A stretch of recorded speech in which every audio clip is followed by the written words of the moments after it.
The Catholic Church for over 1,000 years before the existence of a Protestant, by virtue of her divine mission, changed the day from Saturday to Sunday.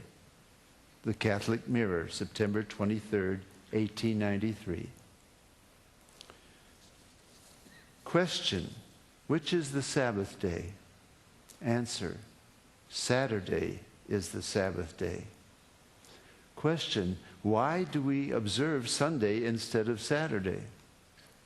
Answer: we observe Sunday instead of Saturday because the Catholic Church in the Council of Laodicea, AD 336, transferred the solemnity from Saturday to Sunday. Peter Geierman, The Convert's Catechism of Catholic Doctrine, 2nd edition, 1910, page 50.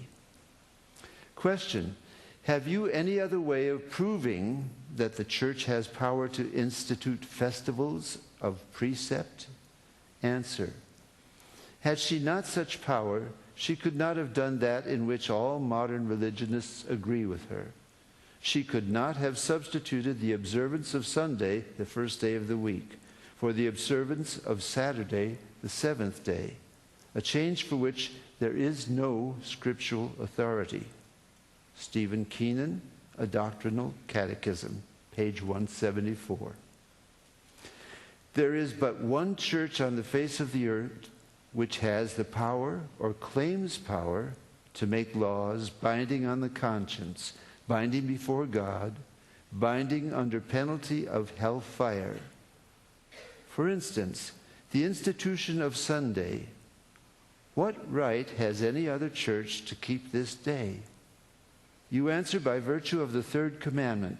The papacy changed the fourth commandment and called it the third, which says, remember that thou keep holy the Sabbath day. But Sunday is not the Sabbath. Any schoolboy knows that. Sunday is the first day of the week. I have repeatedly offered $1,000 to anyone who will prove by the Bible alone that Sunday is the day we are bound to keep, and no one has called for the money. It was the Holy Catholic Church that changed the day of rest from Saturday, the seventh day, to Sunday, the first day of the week. T. Enright, CSSR, in a lecture delivered in 1893.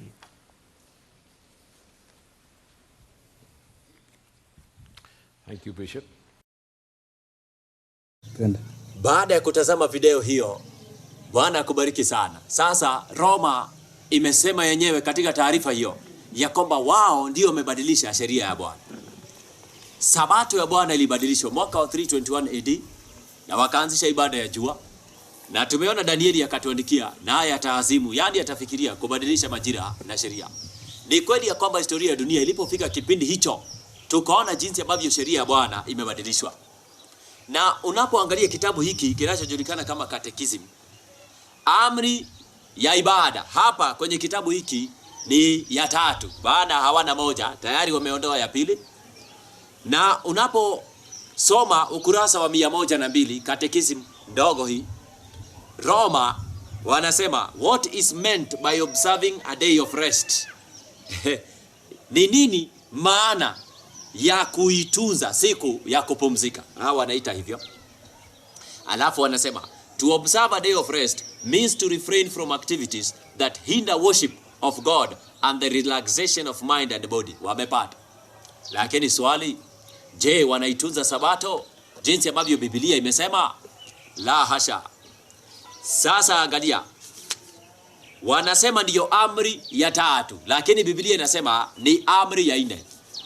Ukisoma ukurasa wa 101, wamesema in the Old Testament God set aside the seventh day. Ati katika Agano la Kale Bwana alitenga siku ya saba for man to rest, just as he himself rested on the seventh day. Eti Bwana alitenga siku ya saba katika Agano la Kale. Wanasema hawa, na tutachunguza yote. Na wanasema in the New Testament, the Lord's day was changed to Sunday. lakini hawajatuambia ni kina nani walibadilisha, maana tayari wanajielewa na wametuambia ni wao. Kama wangeliandika we changed, yani ni sisi tulibadilisha, tungepata nuru, lakini wanasema was changed. Inamaanisha hawajatuelezea ni nani walibadilisha, yani wanaficha. Hebu sikia. It was changed to Sunday, the first day of the week, because Jesus rose from the dead on Sunday. Eti kwa sababu Yesu alifufuka kutoka kifo siku ya kwanza ya juma, inaitwa Sunday. Sasa wamesema wazi ya kwamba ilibadilishwa, lakini kutokana na video ambayo tumesoma tumeona ya kwamba ni wao kumbe walibadilisha, kutimiza unabii wa Danieli 7:25 ya kwamba watabadilisha sheria ya Bwana. Ni kweli, na si hivyo tu, wanaposema katika kitabu hiki ni amri ya 3, Biblia inasema ni amri ya 4.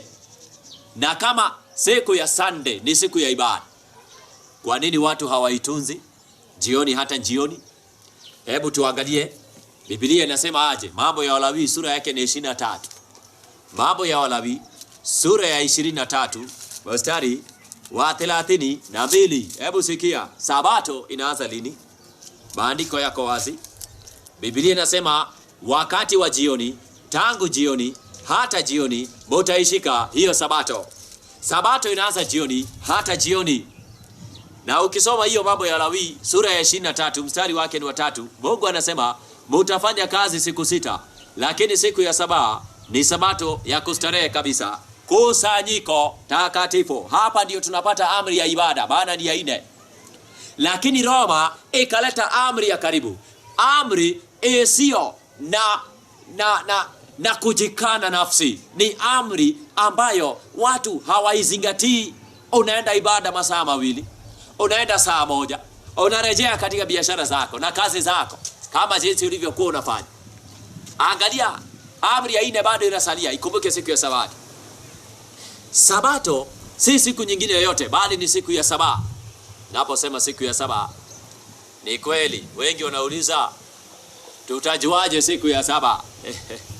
Wakristo wanauliza dunia mzima, hatuwezi kujua siku ya 7 ni gani. Swali kwako, ulijuaje ni Jumapili na wewe unatunza Jumapili? Ulijuaje Jumapili ndio ya ibada kama hatuwezi kujua ya 7? Inamaanisha kuna vile na wewe ulijua. Sasa hebu tuingie ndani ya Biblia tuone, je, siku ya 7 ni gani? Sabato ya Bwana. Jambo hili ni muhimu sana, kwa sababu Biblia imenakili kifo na kufufuka kwa Yesu. Yesu alisulubiwa siku ya 6. Kwa nini? Nilete historia hii vizuri ndio watu waweze kufaidika. Hebu sikia. Yesu alikufa siku ya 6. Biblia inasema ni siku ya maandalio. Marko 15:42. Tuanzie pale. Marko 15 aya ya 42. Maandiko yanasema maneno yafuatayo, na ni vizuri ukiandika, maana Bwana atakujalia. Hebu sikia. Marko 15:42. Biblia inasema maneno yafuatayo. Sikia. Hata ikiisha kuwa jioni, kwa sababu ni maandalio, ndiyo siku iliyo kabla ya Sabato. Wakati Yesu amekufa msalabani, jioni ile, maandiko inasema ilikuwa ni siku ya maandalio. Sabato ikaanza kuingia. Andiko hili tena tunaweza kulipata katika kitabu cha Luka sura ya 23. Na hapo nitasoma lugha 2. Nitasoma Kiswahili, kisha pia nitafuatilia hadithi hii pia kwa lugha ya Kiingereza, maana ninataja Sunday, nataja Friday, siku ambazo zipo leo. Lakini hebu acha tuangalie kwa undani. Luka 23 mstari wake ni kuanzia 44. Kifo cha Yesu siku ya 6. Maandiko yanasema hapo ilikuwa yapata saa 6, kukawa giza juu ya nchi yote hata saa 9. Jua limepungua nuru yake, pazia la hekalu likapasuka katikati. Yesu akalia kwa sauti kuu akasema, Baba, mikononi mwako naiweka roho yangu. Alipokwisha kusema hayo, alikata roho. Yesu anakufa msalabani siku ya maandalio, alikata roho. Na unaposoma mstari wa 54, Biblia inasema na siku ile ilikuwa ni siku ya maandalio, na Sabato ikaanza kuingia. Na wale wanawake waliokuja naye toka Galilaya walifuata, wakaliona kaburi na jinsi mwili wake ulivyowekwa mstari wa 56, wakarudi wakafanya tayari manukato na marhamu, na siku ya Sabato walistarehe kama ilivyoamriwa. Wapi? Katika Kutoka. Mungu aliagiza, maana ni ibada. Unaposoma kisa hicho unapata ya kwamba wanawake walimfuata Yesu mwili wake mpaka kaburini, kisha wakarejea walipokuwa wanaandaa manukato na marhamu ili warejee kumpaka Yesu mwili wake. Wakakuta Sabato ikaingia. Sasa wakapumzika kama jinsi Bwana alivyoamuru. Haingewazuia hata kifo cha Yesu kutunza Sabato. Hebu sikia. Na Biblia ya Kizungu, barikiwe sana. Hii Biblia nataka uione vizuri, ndio hii. Inaitwa Good News Bible. Hii ni Biblia ya kisasa, inaitwa Good News Bible, ambayo imeandikwa kwa Kiingereza rahisi, laini ya kisasa. Ukisoma ndani ya Good News Bible, Luka 23, ndio hii. Kwa lugha ya Kiingereza, Luka 23:54. Ilikuwa ni siku gani? Hebu sikia. Inasema, Kiswahili inasema, na siku ile ilikuwa ni siku ya maandalio na Sabato ikaanza kuingia. Kiingereza inasema, it was Friday and the Sabbath was about to begin. Yani Yesu anakufa Friday, kisha siku inayofuatia ni Sabato ya Bwana. Angalia. Na Yesu anafufuka siku gani? Luka 24 mstari wa kwanza. Hapo baada ya wale wanawake kupumzika Sabato, wanaraukia siku inayofuatia waende kaburini kupaka manukato mwili wa Yesu. Luka 24 mstari wa kwanza, maandiko yanasema, hata siku ya kwanza ya juma ilipoanza kupambazuka, walikwenda kaburini wakiyaleta manukato waliyoweka tayari. Wakalikuta lile jiwe limevingirishwa mbali na kaburi. Wakaingia wasiuone mwili wa Bwana wetu Yesu. Ikawa walipokuwa wakifadhaika kwa ajili ya neno hilo, tazama, watu wawili walisimama karibu nao, wamevaa nguo za kumetameta. Nao walipigwa na hofu na kuinama kifudifudi hata nchi. Malaika wawili wakawatokea. Kwa nini mnamtafuta yule aliyefufuka miongoni mwa wafu? Hata siku ya kwanza ya juma. Biblia inasema ni siku ya kwanza ya juma ndio walirudi kaburini baada ya kupumzika Sabato. Wakakuta Yesu hayupo, maana alifufuka. Kiingereza inasema very early on Sunday morning. Siku ya kwanza ya juma ni Sunday. The women went to the tomb, they carrying the spices they had prepared. They found the stone rolled away from the entrance of the tomb. So they went in, but they did not find the body of the Lord Jesus. Yesu alikuwa amefufuka. Ndio sababu Roma inasema Yesu alifufuka siku ya kwanza ya juma. Ni kweli, hawajadanganya. Jambo hili liko wazi. Na tena wanasema kwa wazi hapa. Wanasema in the New Testament the Lord's day was changed to Sunday, the first day of the week, because Jesus rose from the dead on Sunday. Swali, ni nani aliyeagiza watu wapumzike Jumapili? Maana Yesu alifufuka. Je, ni Yesu? Hapana. Je, ni mitume? Hapana. Katika Agano Jipya hakuna mitume awaye yote alipumzika siku ya kwanza ya juma. Siku ya Jumapili hakuna. Kuanzia Yesu mwenyewe ilikuwa ni kawaida yake kutunza Sabato. Wacha tusome maandiko haya. Luka 4:16. Luka 4:16, Yesu anasema, maandiko yanasema, Yesu akarudi kwa nguvu za Roho, akaenda Galilaya. Habari zake zikaenea katika nchi zote za kando kando. Akaenda Nazareti 16, hapo alipolelewa. Na siku ya Sabato akaingia katika sinagogi kama ilivyokuwa desturi yake, akasimama ili asome. Ilikuwa ni desturi yake. Yesu hawezi kubadilisha desturi yake. Na utege sikio, maana hapa kuna udanganyifu mkubwa dunia nzima. Angalia, watu wanasema mitume walibadilisha Sabato ya Bwana, wakaanza kutunza siku ya kwanza ya juma. Hapana. Hakuna. Kwa nini? Hata mitume walitunza Sabato. Matendo ya Mitume. Hebu tuende pale, kisha tutamuuliza Yesu tunapomalizia. Angalia. Tuanze na Matendo ya Mitume, sura yake ni ya 13. Mstari wake ni wa 44. Matendo ya Mitume 13, mstari wa 44. Maandiko yanasema maneno yafuatayo. Sikia. Baada ya Paulo kuhubiri mahali, maandiko yanasema 43, sinagogi lilipofurika fumbukana, Wayahudi na waongofu wataua wengi, wakashikamana na Paulo na Barnaba, ambao wakisema nao wakawatia moyo kudumu katika neema ya Mungu. 44 inasema hata sabato ya pili wengi karibu mji wote wakakusanyika walisikie neno la Mungu. Kwa hivyo mitume walikusanyisha watu siku ya sabato, maana walijua ni amri ya Bwana. Hakuna jinsi wangekusanyisha watu kusikia neno la Bwana siku nyingine, maana Paulo alijua ndio sabato ya Bwana. Angalia Matendo ya Mitume sura yake ni ya 17. Pia tunaangalia jambo lilo hilo. Na tena maandiko yako wazi, maana aliyeandika kitabu cha Matendo ya Mitume ni Luka. Luka alikuwa ni daktari, tena alikuwa ni mtu anayechunguza, alikuwa ni mtafiti ukipenda. Na maandiko yanasema wakiisha kupita kati ya Amfipoli na Apolonia wakafika Thesalonike, ambapo palikuwa na sinagogi la Wayahudi. Na Paulo kama ilivyokuwa desturi yake akaingia mle walimo, akaoziana na wao kwa maneno ya maandiko sabato 3. Kwa hiyo mitume walitunza sabato. Ilikuwa ni kawaida ya Paulo kuingia kwenye sinagogi sabato. Ndugu zetu wa Kiislamu wanasema sinagogi ni msikiti wa Wayahudi. Hatutajenga hoja pale. Lakini swali ambalo tutawauliza, je, kwenye sinagogi hilo ambalo wanasema huwa wanaenda sabato, ni nani wanaenda huko sabato? Je, wanaenda sabato? Na hapa nina vitabu, kwa maana hata Waislamu tutawauliza, si ndio hawa? Kitabu hiki kinaitwa Qur'ani tukufu. Waislamu wamejenga hoja ya kwamba dini ya kweli ni ya Kiislamu, lakini tutachunguza hapa tuelewe.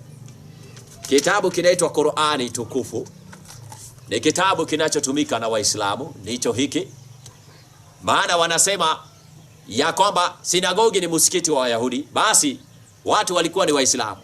Na wanasema Yesu alikuwa Muislamu. Na wanasema watu wanafaa kuwa Waislamu. Lakini swali tutawauliza, ikiwa Luka 4:16 nasema Yesu akaenda Nazareti, hapo alipolelewa, na siku ya sabato akaingia kwenye sinagogi kama ilivyokuwa desturi yake. Kwani Waislamu wanaingia kule siku ya sabato na wanatuza sabato? Hapana, hawatuzi sabato. Je, Qur'ani inaelewa sabato ni lini? Wacha tuwaulize Waislamu, je, kuna siku Bwana alitenga akaitunza? Je, kuna siku Bwana alibarikia ya kwamba watu waitunze? Tunaanza Qur'ani sura ya 7. Aya ninayoipenda ni 163. Hii inaitwa Qur'ani suratul Al-Araf.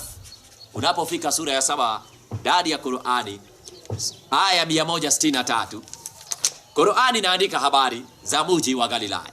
Tena wameandika kwa ustadi sana. Sikia 163:7. Qur'ani inasema, na waulizeni habari za mji ambao ulikuwa kando ya bahari. Watu wa mji huo walipokuwa wakivunja sheria ya Jumamosi, ambayo waliambiwa wasifanye kazi katika siku hiyo, wafanye ibada tu.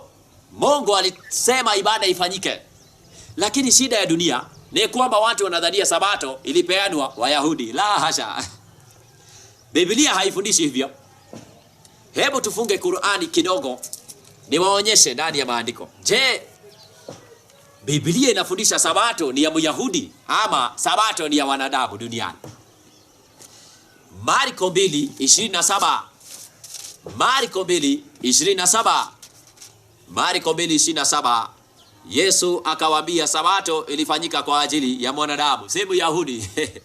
Kama mimi ni mwanadamu na wewe ni mwanadamu, wanadamu duniani sio Myahudi, mwanadamu.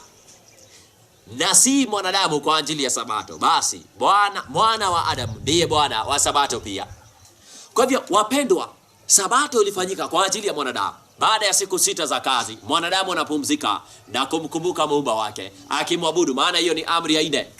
Unapoondoa sabato na kusimamisha ibada ambayo siyo ya sabato, unasema wewe ni mpinga Mungu na ungependa kusimamisha maadili yako ama sheria zako wanadamu wazifuate. Roma imebadilisha. Qur'ani imesema kuna sheria ya Jumamosi. Na sio katika hiyo aya tu, hata ukisoma suratul Baqara, ni sura ya 2 ndani ya Qur'ani. Suratul Baqara sura ya 2 ndani ya Qur'ani aya ya 65. Sura ya 2 aya 65. Qur'ani inasema maneno yafuatayo. Sikia. na kwa yakini mumekwisha kujua habari za wale walioasi miongoni mwenu katika amri ya kuiheshimu Jumamosi. Basi tukawaambia kwenu, kuweni manyani wadhalilifu. Qur'ani inajua kuna heshima ya Jumamosi, kuna sheria ya Sabato. Amri hii haikupewa Wayahudi, maana amri hii ilipewa mwanadamu. Mwanadamu wa kwanza alikuwa ni Adamu na mke wake aliitwa Hawa. Wanadamu waliendelea kuwa duniani wengi, na Sabato ilipeanwa zamani, hata kabla ya mlima Sinai. Watu wanajenga hoja ya kwamba Sabato ilikuja mlima Sinai. Hapana, ilikuwepo hata kabla ya mlima Sinai. Na kudhibitisha tu jambo hili, ningependa turudi katika kitabu cha Kutoka. Amri za Mungu zinapeanwa mlimani, Kutoka sura ya 20. Lakini mimi nitasoma hapo nyuma kidogo. Kutoka sura yake ni ya 16. Ndio niwaonyeshe pale jangwani Mungu aliwalisha wana wa Israeli na mana, mkate ulioshuka kutoka mbinguni. Na unaposoma Kutoka sura ya 16 kuanzia mstari wake wa 24, maandiko yako wazi. Mungu aliwaambia kila siku wanapoamka watapata mkate, mana, ambayo ilinyesha kutoka mbinguni. Nao waliokota, kila mmoja aliokota kile ambacho kingemtoshea. Lakini cha ajabu ni ya kwamba siku ya 6 mana ilianguka mara 2, ili watu wanaokota mara 2 zaidi, kwa sababu kesho ni Sabato. Lakini sikia, Kutoka 16:24, basi wakakiweka hata asubuhi kama Musa alivyowaagiza, nacho hakikutoa uvundo wala kuingia mabuu.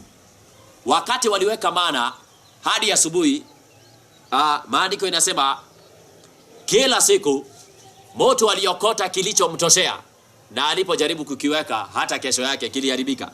Isipokuwa siku ya 6 hakikuharibika, maana Sabato hawata kwenda kuokota. Wacha nianzie mstari wa 18. Maandishi 19. Musa akawaambia mtu yeyote asikisaze hata asubuhi. Lakini hawakumsikiliza Musa. Wengine miongoni mwao wakakisaza hata asubuhi, nacho kikaingia mabuu na kutoa uvundo. Musa akawakasirikia sana. Basi wakaokota asubuhi baada ya asubuhi, kila mtu kama ulaji wake ulivyokuwa. Na hapo jua ilipokuwa ni kali, kikayeyuka.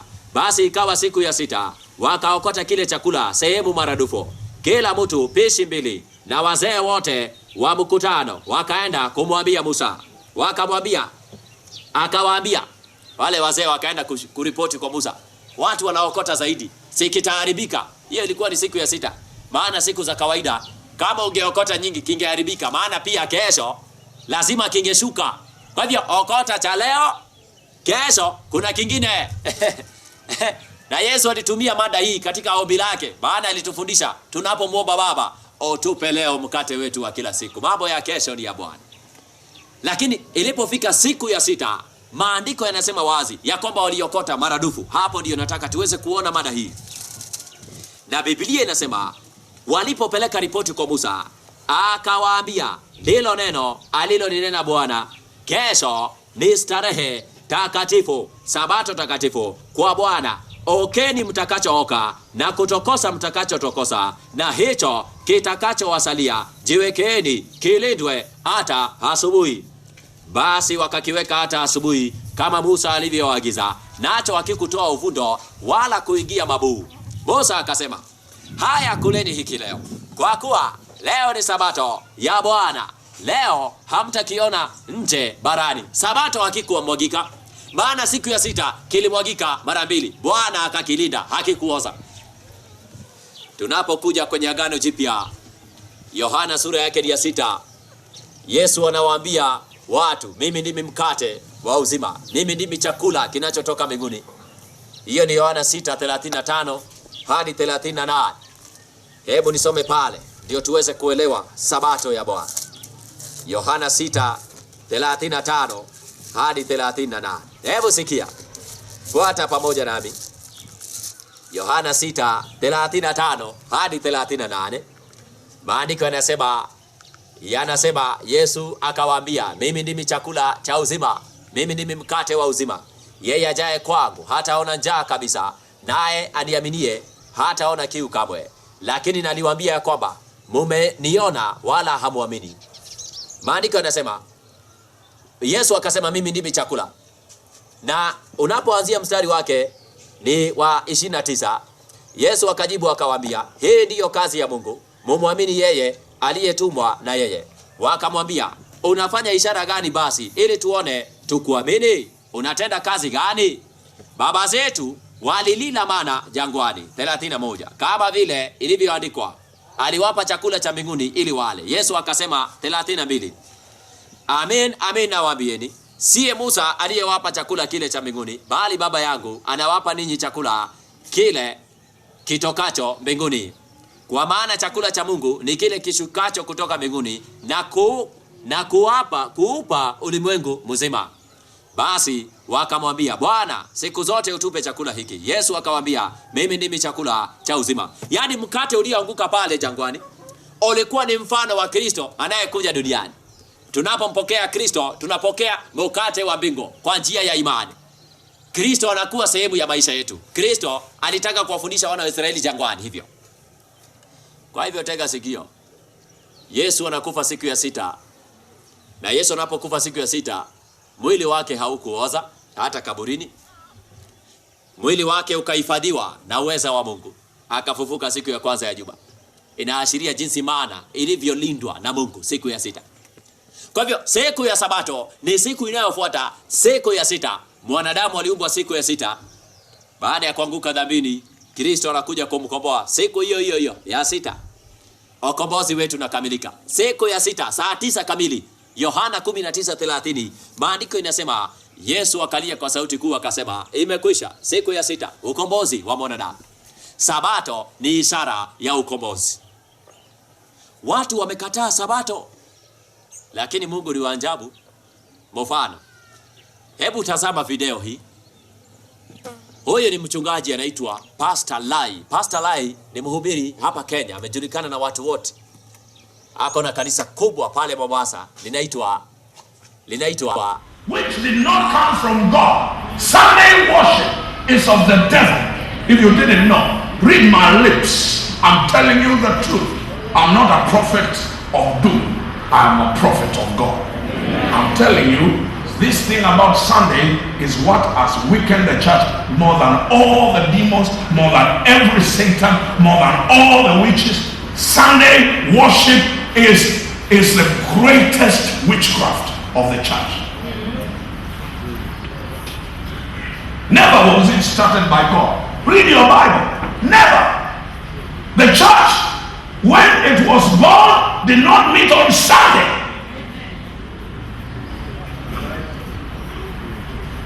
I know I'm getting into your nerves because you like to come to church on Sunday. I'm going to help you or discourage you. If you are discourageable, you will be discouraged because you are going nowhere. But if you are going somewhere, you will be, something will jump in the inside of you and say, I'm living wrong and I'm not going to live like this anymore. Sunday worship was an intention of the devil to weaken the church. Nobody is saying, and I'm not suggesting, I'm telling you, this is the truth. It's revelation. 6 days. How many days? 6 days they woke up early in the morning and they went round the wall. They didn't go around the wall on Sunday. How many days? Then on the 7th day, which is not Sunday, the 7th day is Saturday. It's not Sunday. So if you want to worship on a day, that right day to worship is Saturday. So you are all out of doctrine, Sunday worshipers.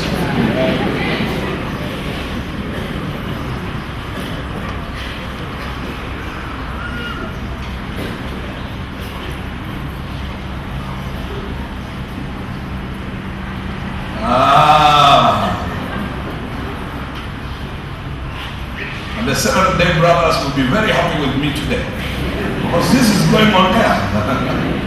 And they'll be very happy because I am speaking the truth. When they say, the Lord said, remember the Sabbath day to keep it holy. The Sabbath day is not Sunday. The Sabbath day is Saturday. Truth.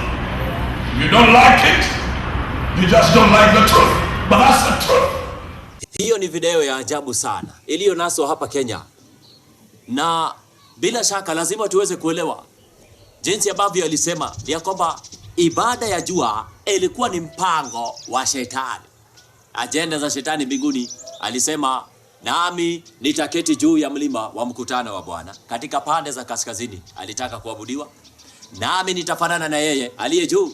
Shetani alitaka kufanana na Bwana, ndio sababu duniani mpango wake ukaendelea. Na leo maelfu na maelfu ya waumini wa Kristo hawajajua ajenda za shetani. Sasa angalia, Sabato ni siku ya saba, na Bwana alibarikia akaitenga. Watu wanasema duniani siku ni siku, haijalishi. Mungu anaangalia roho yangu. Swali ni kwako. Hapa Kenya tuko na rais anaitwa Rais Uhuru Kenyatta, rais mpendwa. Wakati unapewa appointment na Rais Uhuru Kenyatta pale ofisini kwake, uende siku ya Jumatatu asubuhi saa 2 kwa sababu ya interview. Maana anataka kuona ya kwamba utaingia kazini pale kwake, pengine ni Ikulu. Alafu wewe unakaa unaangalia, unasema hapana, nimechoka, wacha niende siku ya Jumanne, yani Tuesday. Wewe unaamka asubuhi siku ya Jumanne, Tuesday, unavaa suti, unavaa mavazi yako mazuri, viatu nzuri, unachukua mkoba wako, unaanza kutembea ukielekea Ikulu. Unapofika pale, unapobisha ofisi pale, unasema mimi niko na appointment na rais. Wanapoangalia kitabu wanaona appointment hakuna jina lako. Unasisitiza. Wanakuuliza, alikupatia appointment uje lini? Unasema, unajua rais aliniambia nije jana siku ya Jumatatu saa 2. Lakini unajua siku ni siku. Nimeona nije leo. Ndugu yangu, je, utaingia kwenye appointment ama utafanyiwa interview? Hapana. Ikiwa wanadamu wanatii marais wa dunia na wakuu wa dunia, maana wamesema siku fulani kuja, hata wana siku zao. Kenya tuko na Moi Day, tuko na Kenyatta Day, watu wanaheshimu. Kwa nini tusiheshimu siku ya Bwana? Bwana anasema yeye ndiye Bwana wa Sabato, na anasema katika Isaia 58 mstari wa 13, Isaia 58:13 anasema, kama ukigeuza mguu wako usihalifu Sabato, usifanye anasa yako siku ya utakatifu wako, ukiita Sabato siku ya furaha na siku takatifu ya Bwana yenye heshima, ukitukuza kwa kutozifanya njia zako mwenyewe, wala kuyafuata ya kupendezayo, wala kusema maneno yako mwenyewe, ndipo Bwana atakapokuinua nawe utafurahia katika Bwana. Hebu sikia, ni siku ya utakatifu ya Bwana. Wewe unaheshimu siku ya rais, lakini siku ya Bwana umekata. Roma imeleta siku yake, dunia mzima imefuata system iliyo kinyume cha Bwana. Na wengine bado wanasema, unajua haijalishi, tunamwabudu Mungu mahali popote. Ni kweli, Yesu anasema popote 2 au 3 wameunganika kwa jina lake yupo hapo, Mathayo 8:20. Lakini swali, kuna kitu haujajua. Kuna tofauti ya ibada ya kibinafsi na ibada ya kijumla. Kwa lugha ya Kiingereza, public worship and personal worship. Yesu anasema Luka 18:1 mfano, ombeni bila kukoma. Alitoa mfano kufundisha watu ya kwamba wawe wakiomba wasichoke. Ibada zifanyike nyumbani. Asubuhi Mzee anasimamisha madhabahu kama kuhani wa nyumba, wanafanya ibada, wanaomba, wanaimba sifa. Kisha watu wanaenda kazini. Jioni wanatoa madhabahu jinsi Ibrahimu alivyofanya na jamii yake. Ikanakiliwa katika Mwanzo 18:17 na 18. Bwana akamjua ya kwamba ataongoza familia yake na nyumba yake baada ya Bwana, maana alisimamisha madhabahu asubuhi na jioni. Ni kweli ya kwamba katika kila familia lazima kuwe na ibada za kifamilia asubuhi na jioni. Ndio sababu Biblia inasema maneno yafuatayo: Sasa tunapoangalia kitu kinaitwa public worship ama ibada ya kijumla ya jamii ya watu wote, Yesu anasema kila moja anatoka nyumbani kwake, na hiyo ni amri ya 4. Hiyo sio siku ya kazi. Zaburi 95 mstari wa 6. Zaburi 95 mstari wa 6 anasema, njoni tuabudu, tusujudu, tupige magoti mbele za Bwana aliyetumba, kwa maana ndiye Mungu wetu na sisi tu watu wa malisho yake. Bwana asifiwe sana. Hebu sikia, siku ya 7 Biblia inasema ni amri ya 4, ni ya ibada, ni amri inayoita familia zote ziondoke nyumbani. Njoni tuabudu, jumuika na wengine, njoni tuabudu, njoni. Wiki nzima mmefanya ibada nyumbani kwenu, mumeomba, lakini sasa ya 7 tunakuja kumwabudu Mungu aliyeziumba mbingu na nchi tukiwa kijumla. Ndiyo sababu Paulo akasema, Waebrania sura yake ya 10, Waebrania 10 aya ya 25. Hebu sikia, Paulo akasema, wala tusiache kukusanyika pamoja kama ilivyo desturi ya wengine, bali tuonyane na kuzidi kufanya hivyo, kwa kadiri muonavyo siku ile kuwa inakaribia. Sasa Paulo alijua ya kwamba kuna ibada, ndiyo sababu ilikuwa ni desturi yake. Na tumesoma hakuna mitume walibadilisha Sabato, walipumzika Sabato, wakakusanya watu, wakawafundisha maandiko matakatifu. Na tumeweza kuangalia kwamba Roma mwaka wa 321 AD, Danieli ametuambia 7:25 ndiye atakayebadilisha sheria ya Bwana. Sasa sikia, ikiwa ni hivyo, basi Yesu ndiye aliyebadilisha Sabato. Maana watu wanasema kwa sababu wamefufuka siku ya kwanza ya juma, sasa tuiheshimu hiyo siku. Hapana. Ilikuwa ni mpango kati ya kanisa la Kiroma na wapagani wabatize ibada ya Mungu wao, Mungu jua. Ndiyo yaliyotendeka. Lakini Yesu hakubadilisha Sabato. Wacha nitoe thibitisho. Jerusalem, mji ambao uliheshimiwa sana na Wayahudi, uliangamizwa mwaka wa 70 AD, 70. Miaka 30 baada ya Yesu kurejea mbinguni. Na kabla ya kuangamizwa mji huo, Yesu alikuwa duniani, alikuwa anatoa unabii wa wakati huo, mwaka wa 70 AD baada ya Kristo. Wakati Yesu anatoa unabii huo katika Mathayo 24, hebu sikia. Kuna kitu ambacho Yesu alisema. Mathayo 24, mstari wake ni wa 20. Zaidi ya miaka 30 baada ya Yesu kurejea mbinguni, Yesu anatoa unabii wa siku hiyo. Na anawaambia Wayahudi, hebu sikia. Anawaambia 20. Mathayo 24 mstari wa 20 inasema, ombeni ili kukimbia kwenu kusiwe wakati wa baridi, wala siku ya Sabato.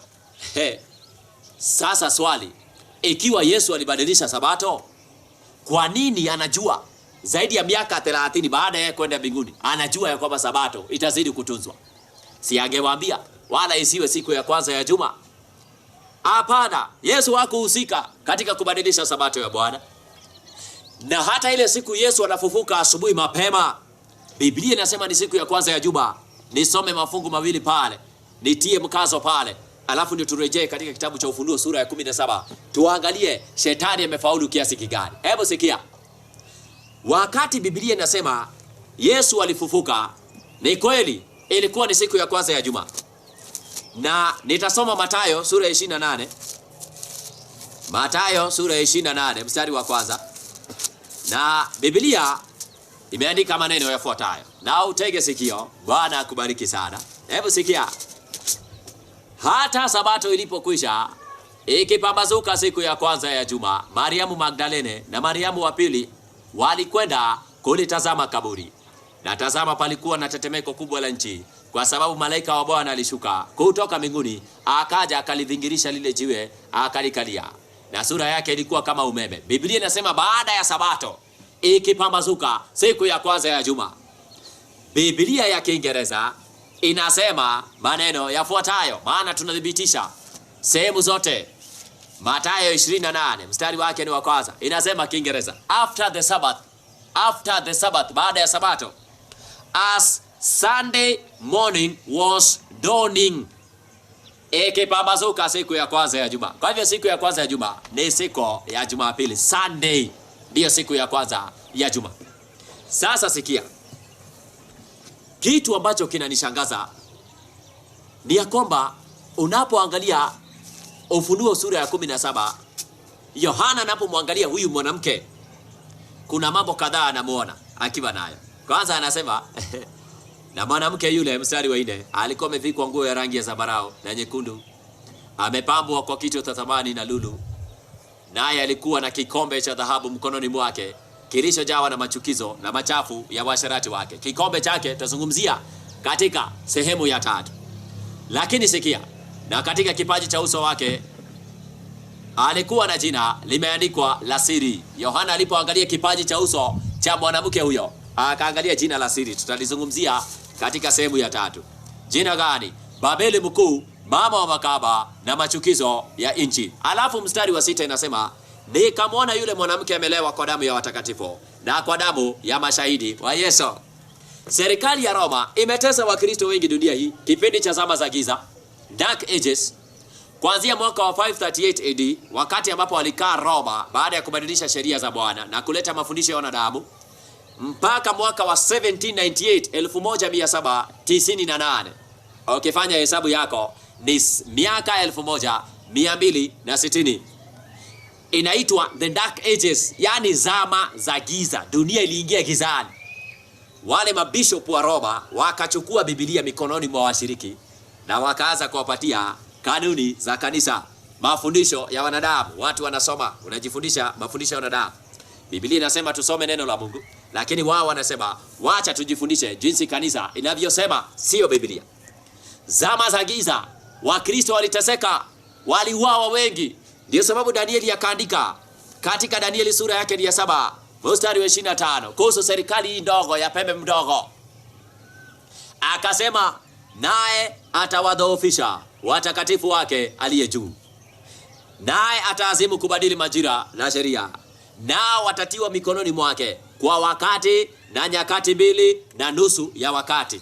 Hapa Danieli anazungumzia wakati ambao ni sawasawa na mwaka mmoja. Nyakati 2 ni miaka 2. Nusu ya wakati ni nusu mwaka, hiyo ni miaka 3.5. Ukifanya hesabu mzuri, unaelewa kitu kimoja, ya kwamba Biblia inasema mwezi mmoja uko na siku 30. Ukifanya hesabu miaka 3.5 ni siku ngapi? Ukifanya hesabu na siku 30 katika mwaka moja, kuna miezi 12. Kwa hivyo miezi 12, 12 months, miezi 12. Unafanya hesabu na 3.5, 3.5 times 12, 36 plus 6, maana nusu ya mwaka ni miezi 6. 36 plus 6 inakupatia 42, miezi 42. Mwezi moja uko na siku 30. Ukifanya hesabu 30 times 42 inakupatia 1260, siku 1260. Danieli inasema ni miaka 3.5. Miaka 3.5 ni siku 1260. Kutoka mwaka wa 538 AD baada ya Yesu mpaka mwaka wa 1798 inaitwa the Dark Ages, wakati ambapo jua la Roma ilimulika duniani, giza ikajaa duniani, ukweli ukahama duniani. Wakristo wakateseka, wakauawa, wakachinjwa kwa sababu ya imani ya kweli, kwa sababu imani ilibadilika. Je, umewahi kujua ya kwamba wale wataishi maisha mataua wakifuata misingi ya kweli ya Biblia watadharauliwa na kuteswa na kuudhiwa? Je, umewahi kujua jinsi ilivyokuwa katika ufalme wa Babeli? Mfalme Nebukadneza alitumia wakuu wa dunia. Jinsi katika ufalme wa Wamedi na Wajemi alitumia wafalme, wakuu na mawaziri kusimamisha sanamu. Hata hivyo hivyo katika ufalme wa Kiroma, wakati papa alipotawala, alitumia viongozi, nchi ambazo zilikubali kuwatesa Wakristo. Maandiko yako wazi mpendwa. Wakristo waliteseka, watu waliuawa, walichinjwa kwa sababu ya imani yao, waliteseka kwa sababu ya Kristo. Wengi walikumbuka ahadi za Yesu katika Mathayo sura yake ni ya 5 Yesu alisema, ninapojiandaa kukuletea sehemu ya 3, jambo ambalo limesumbua dunia mzima. Hebu sikia. Mathayo sura ya 5, Yesu akasema mstari wake ni wa 10, heri wenye kuudhiwa kwa ajili ya haki, maana ufalme wa mbinguni ni wao. Heri kuteseka kwa sababu umesimamia kweli. Heri kuudhiwa kwa sababu ya kweli.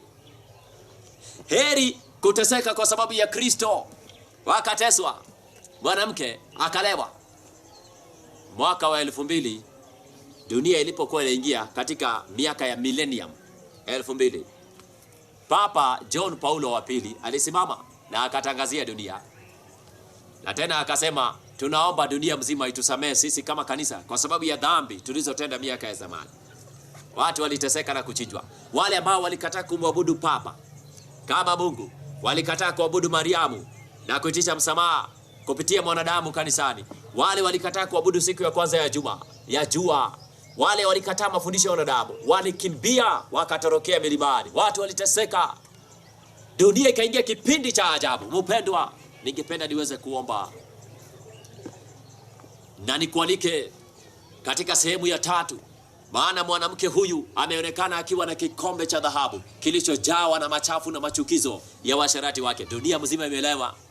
Na pia katika kipaji cha uso wake ameonekana na jina la siri.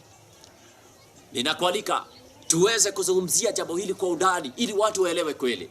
Bwana akubariki sana. Ningependa niweze kuomba pamoja na wewe ili Bwana akujalie na mimi anijalie neema ili nizidi kuleta ujumbe huu. Ni ujumbe wa malaika watatu. Basi tuweze kuomba.